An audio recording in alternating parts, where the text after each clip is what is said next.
لا حول ولا قوة إلا بالله العلي العظيم.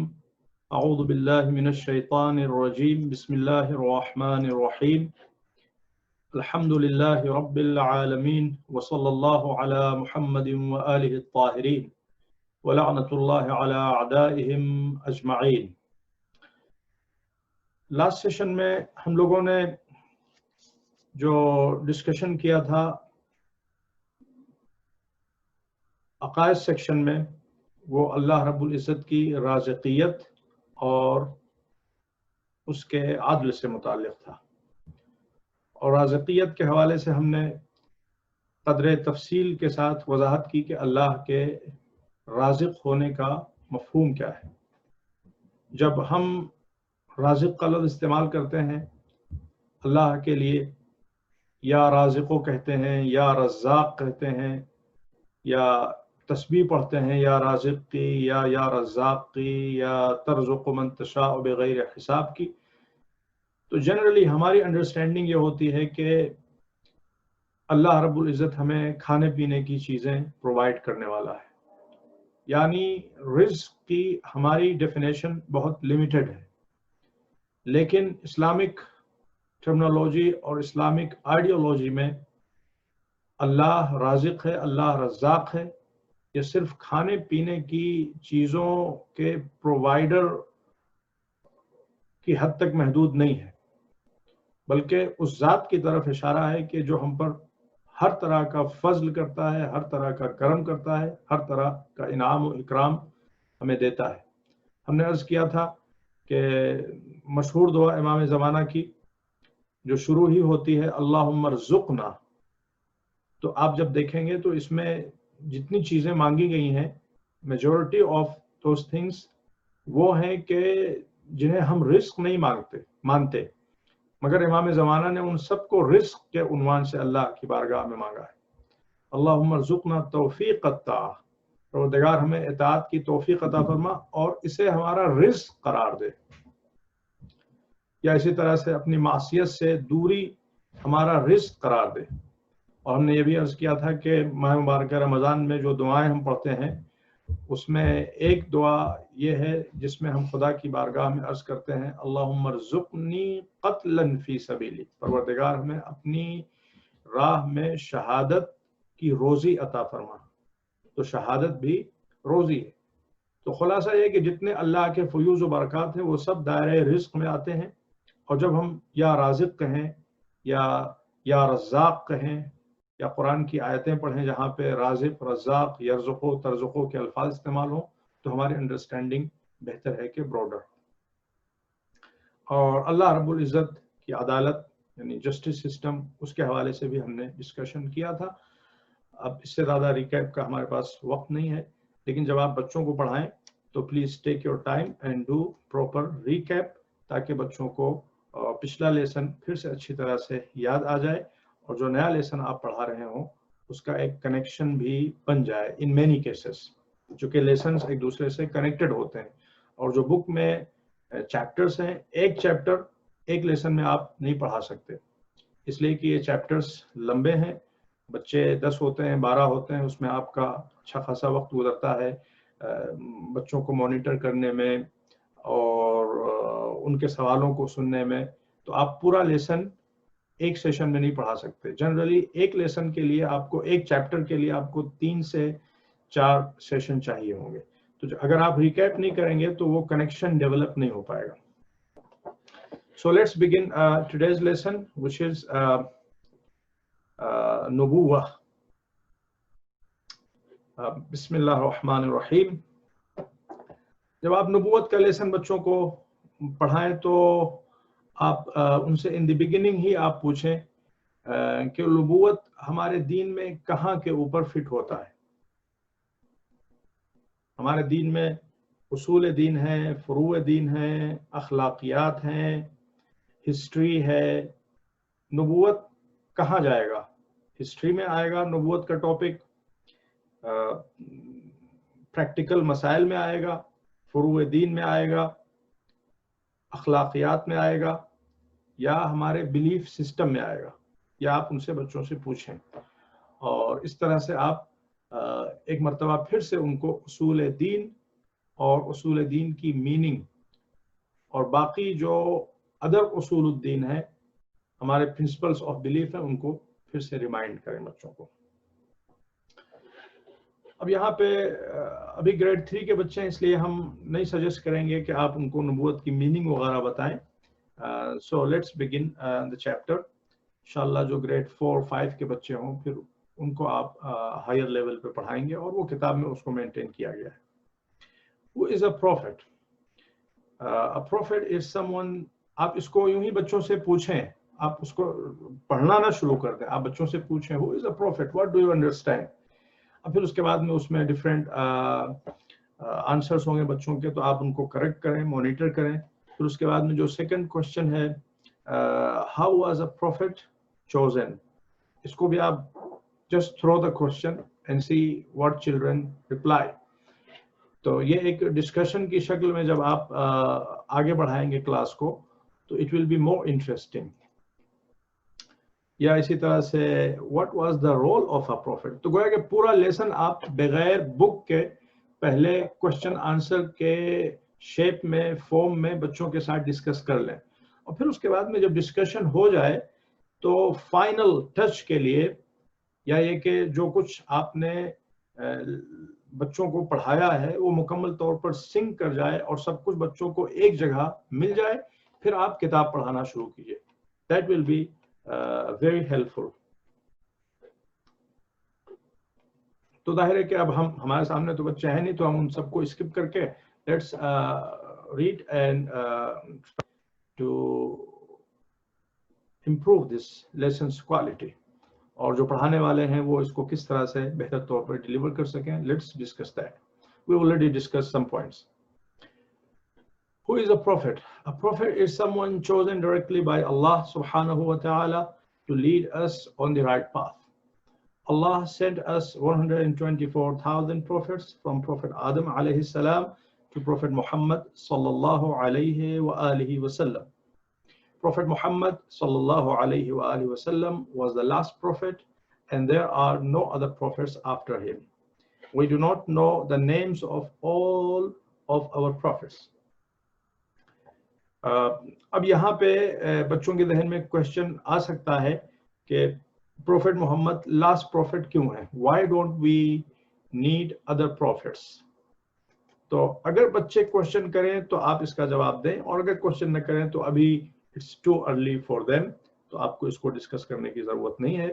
بٹ ان کیس اگر کوشچن کریں تو آپ اس کو اس طرح سے جواب دیں مختصر طور پہ کہ پروفیٹ محمد صلی اللہ علیہ وآلہ وسلم وہ تمام چیزیں لے کے آ گئے ہیں جو بشریت کی، ہیومینٹی کی تمام ضرورتوں کو سیٹسفائی کرتی ہیں۔ Therefore, we don't need any new message from Allah Azza wa Jal to guide mankind. However, we do need protectors, individuals who maintain those guidelines given to Prophet Muhammad sallallahu alaihi wasallam by Almighty Allah Azza wa Jal. اور اس system کو امامت کہا جاتا ہے۔ Those individuals who are responsible to keep the religion of Allah intact are called imam. In the Quran, Allah says, we send prophets before you, Prophet Muhammad sallallahu alaihi wasallam. Okay, so it is under bracket. O Prophet Muhammad, we send prophets before you. There are some whose story we have told you, and some whose story we have not told you. یہ قرآن مجید کی آیت ہے، اور اس میں اللہ رب العزت نے واضح لفظوں میں کہا ہے کہ بہت سے پیغمبروں کی داستانیں ہم نے بیان کی ہیں، اور بہت سے پیغمبروں کی داستانیں نہیں بیان کی ہیں۔ تو اگر ہم بہت سے نبیوں کے نام نہیں جانتے، دس از دا ریزن۔ تو اب یہاں پہ پھر کوشچن پیدا ہوگا بچوں کے ذہن میں، یہ یہاں پہ نہیں تھا، ہم نے اس کو ایڈ کیا ہے کہ کچھ کے نام ہم جانتے ہیں، کچھ کے نام ہم کیوں نہیں جانتے ہیں۔ تعداد بتائی جاتی ہے 1,24,000، اور جو نام ہم جانتے ہیں وہ 25 اور اس کی رینج میں ہیں۔ تو باقیوں کے نیمز ہم کیوں نہیں جانتے؟ اللہ نے ان کا ذکر کیوں نہیں کیا؟ The simple reason is اللہ عز و جل نے حقیقت میں جہاں کہیں بھی ہیومن ریس رہی ہے ہر جگہ نبی بھیجا ہے۔ وَإِن مِّن أُمَّةٍ إِلَّا خَلَا فِيهَا نَذِيرٌ۔